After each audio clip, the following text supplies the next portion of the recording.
আসসালামু আলাইকুম। Take TMG চ্যানেলের পক্ষ থেকে আপনাদের স্বাগতম। আজকে আপনাদের সামনে একটি ভিডিও নিয়ে হাজির হলাম। আশা করি ভিডিওটি অনেক ভালো লাগবে।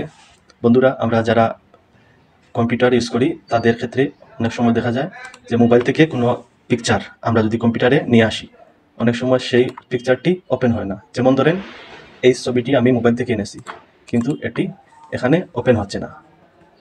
এই দেখেন, এখানে একটি সাপোর্ট দিচ্ছে না। তো কিভাবে এটি আমরা কম্পিউটারে সাপোর্ট দেব? তো মূলত এই ফাইলটি হলো HEIC ফাইল। এটি আমরা জেপিজি ফাইলে কনভার্ট করব। তাহলে আমাদের প্রথমে যেতে হবে গুগল ক্রোমে। তো সার্চ বারে লিখব HEIC টু জেপিজি কনভার্ট, তারপর এন্টার ক্লিক করব। তারপর আমরা এই সাইডে চলে যাব, এখানে ক্লিক করব।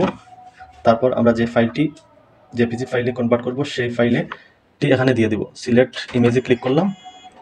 তারপর এই ফাইলটি আমরা জেপিজি ফাইলে কনভার্ট করব। এই ফাইলটি ক্লিক করলাম, ওপেন। তারপর আমরা এইভাবে ইন্টারফেস চলে আসবে। এখানে কনভার্ট টু জেপিজি, এখানে ক্লিক করব। দেখব আমাদের ফাইলটি জেপিজি ফাইলে কনভার্ট করে নিয়ে আসবে। তারপর আমরা আর কিছু করা লাগবে না, একটু ওয়েট করব। দেখুন তো বন্ধুরা, এখানে আমাদের ফাইলটি ডাউনলোড হচ্ছে।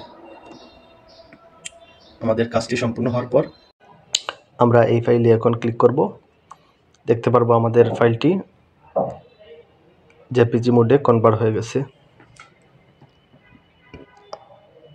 এখন আমরা চাইলে এই ফাইলটি ফটোশপে ওপেন করতে পারবো।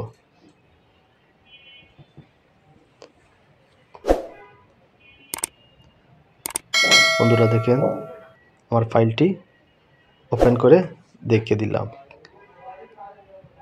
যদি ভিডিওটি ভালো লাগে একটি লাইক এবং সাবস্ক্রাইব করে দিবেন।